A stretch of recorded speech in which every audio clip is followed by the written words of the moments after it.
दिल्ली एक ऐसा शहर जो कभी सोता नहीं।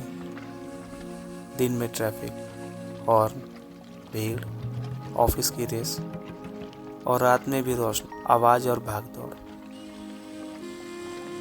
लेकिन इस भाग दौड़ के बीच क्या कोई ऐसी जगह हो सकती है जहां रात में भी सिर्फ शांति मिले?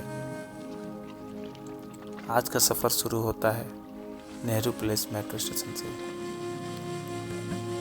मेट्रो स्टेशन से बाहर निकलते ही ठंडी हवा का हल्का सा झोंका महसूस होता है। रात का वक्त है, लोग कम हैं, लेकिन शहर अभी भी जिंदा है। स्ट्रीट लाइट्स की पहली रोशनी सड़क पर पड़ रही है और मैं चल पड़ा हूँ इस्कॉन टेम्पल की तरफ। कहते हैं हर सफ़र सिर्फ मंजिल तक पहुँचने के लिए नहीं होता, कुछ सफ़र हमें खुद से मिलवाने के लिए भी होते हैं। रास्ते में पड़ता है आस्था कुंज पार्क। दिन में ये जगह बच्चों की हंसी और ग्रीनरी से भरी होती है, लेकिन रात में सब कुछ शांत। पेड़ों की परछाइयाँ जमीन पर गिर रही हैं, लाइट पोल्स हल्की सी रोशनी दे रहे हैं। थोड़ा अंधेरा है, थोड़ा मिस्टीरियस फील हो रहा है, लेकिन पता है कभी कभी अंधेरा भी ज़रूरी होता है ताकि हम रोशनी की असली वैल्यू समझ सकें। मैं धीरे धीरे पार्क क्रॉस करता हूँ और दिल में एक अजीब सी एक्साइटमेंट बढ़ने लगती है, क्योंकि मुझे पता है आगे जो दिखेगा वो इस अंधेरे को मिटा देगा।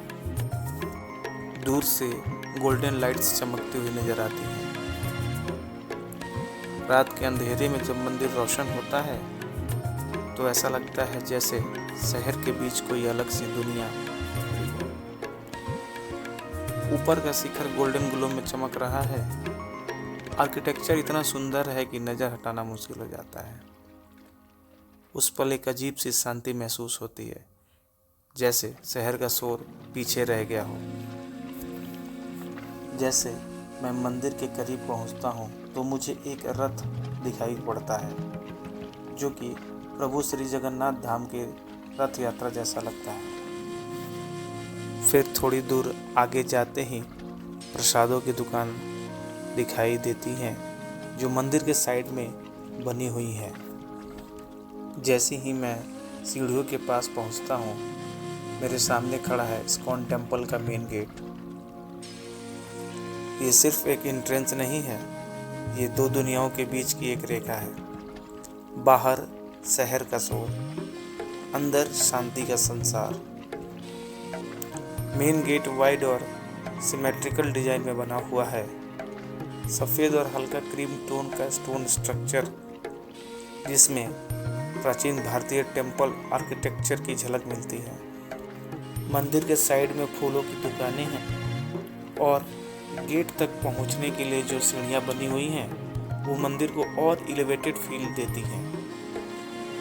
मंदिर के अंदर जाने से पहले सिक्योरिटी चेक होता है और उसके थोड़ी ही दूर पे ही अपनी चप्पल यहाँ उतारनी होती है। साइड में हैंड वॉश एरिया है। हाथ धोते ही एक फ्रेशनेस का फील आता है, जैसे सफ़र की थकान भी धुल गई हो। इस्कॉन इस समय आने का मेरा मोटिव यही था कि इस समय हमको आरती देखने को मिल जाए। तो जैसे अभी हम लोग अंदर जाएंगे और देखते हैं आरती चल रही है कि नहीं। अगर आरती चल रही होगी तो हम लोग को देखने को आरती मिल जाएगा। जैसे ही मैं सीढ़ियों के पास पहुंचता हूं, मेरे सामने खड़ा है एक भव्य लाल पिंक स्टोन का प्रवेश द्वार। यह gate traditional north Indian temple style में बना हुआ है, मल्टी लेयर्ड आर्किटेक्चर डिजाइन के साथ। सबसे पहले नज़र जाती है उस बड़े सेंट्रल आर्क पर, जो एक के अंदर एक 3 लेयर्स में बना हुआ है, जैसे हर लेयर आपको धीरे धीरे अंदर बुलाती हो।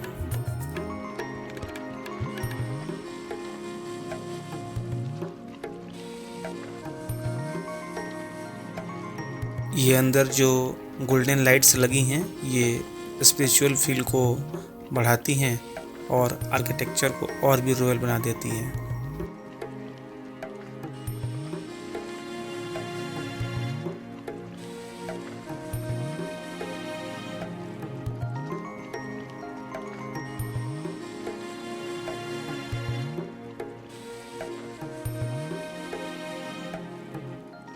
दिल्ली की लाइफ से तो सब लोग परेशान हैं, वैसे मैं भी हूँ। पूरे दिन ड्यूटी करके और शाम को थोड़ा सा शांति, तो अगर आपको ऐसी जगह पसंद है तो दिल्ली में कालका जी के पास ये इस्कॉन टेम्पल, इससे बढ़िया जगह और कोई नहीं हो सकता। यहाँ पे आपको शांति भी मिलती है और पॉजिटिव एनर्जी भी मिलती है। मंदिर पहुंचते पहुंचते आरती शुरू हो गई थी।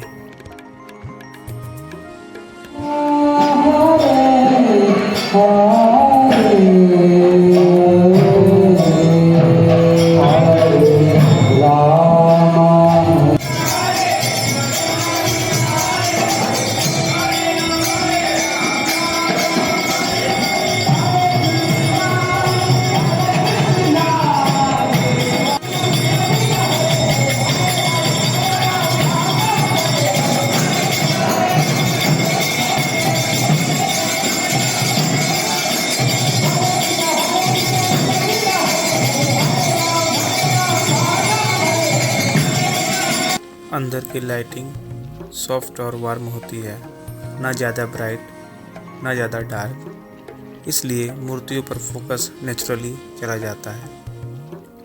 गोल्डन टोन मूर्तियों को डिवाइन ग्लो देता है। गर्भगृह के अंदर घंटी की आवाज़ और हरे कृष्णा कीर्तन की धुन सीलिंग से टकरा कर गूंजती है। ऐसा लगता है जैसे पूरा स्ट्रक्चर भी भक्ति में शामिल हो। गर्भगृह में खड़े होके ऐसा लगता है जैसे वक्त धीमा हो गया हो। बाहरी दुनिया की टेंशन, फ़ोन नोटिफिकेशन सब कुछ एक मिनट के लिए गायब हो जाता है। बस आप हो और भगवान के सामने एक शांत पल। शायद इसीलिए कहते हैं मंदिर का सबसे पवित्र हिस्सा वो नहीं जहाँ सबसे ज़्यादा रोशनी हो, बल्कि वो जहाँ सबसे रात में इस्कॉन टेम्पल और खूबसूरत हो जाता है। देखिए ये फाउंटेन, देखिए ये अभी हम लोग यहाँ नीचे भी चलेंगे, थोड़ा फाउंटेन को पास से देखेंगे। मैं अभी ऊपर से शूट कर रहा हूँ यहाँ पे। इस साइड से अभी हम लोग इधर से आए हुए हैं। ओ चलते हैं फाउंटेन के पास।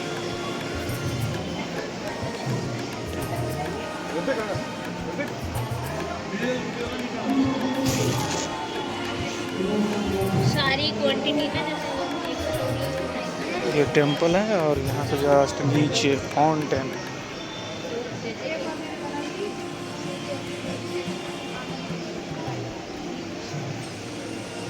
थोड़ा पास से देखते हैं फाउंटेन कैसा लग रहा है।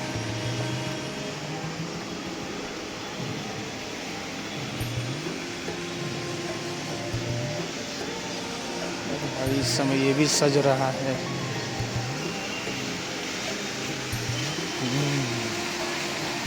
यहीं ऊपर से देख रहे हैं, देखिए कितना खूबसूरत लग रहा है।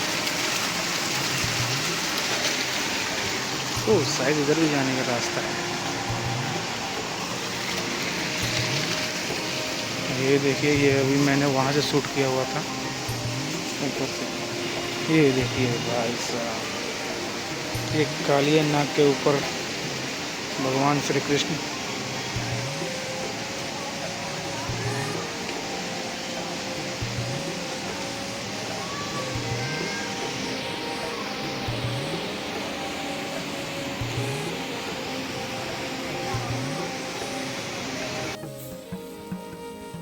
रात के गहरे आसमान और उसके नीचे चमकता हुआ मंदिर। जब रात में इस्कॉन टेम्पल का स्ट्रक्चर रोशनी से जगमगाता है तो उसकी खूबसूरती कई गुना बढ़ जाती है। गोल्डन लाइट्स जब सफ़ेद मार्बल और लाल पत्थर पर पड़ती है तो हर आर्किटेक्चर, हर पिलर एक अलग ही चमक लेकर खड़ा होता है। और जब उन्हीं पिलर्स और गेट पर रंग बिरंगे फूलों की सजावट होती है तो वह रोशनी और भी ज़्यादा खूबसूरत लगने लगती है।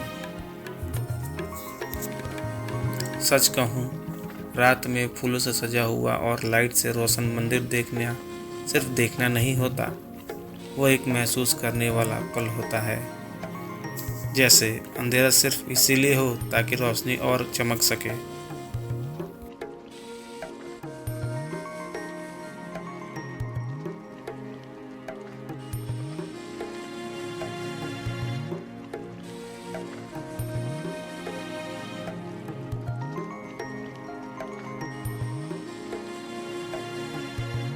Hi guys.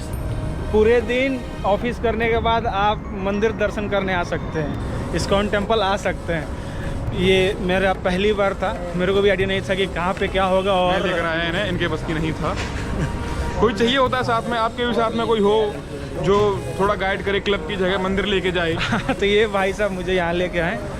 ये मेरा फर्स्ट टाइम था और मैं फर्स्ट टाइम रात ही में दर्शन कर पाया। ऑफिस से निकलने के बाद टाइम मिला, आज फ्राइडे है, तो हमने सोचा क्यों थोड़ा दिल्ली घूमते हैं। तो सबसे पहले हम जो है यहीं पे आएंगे।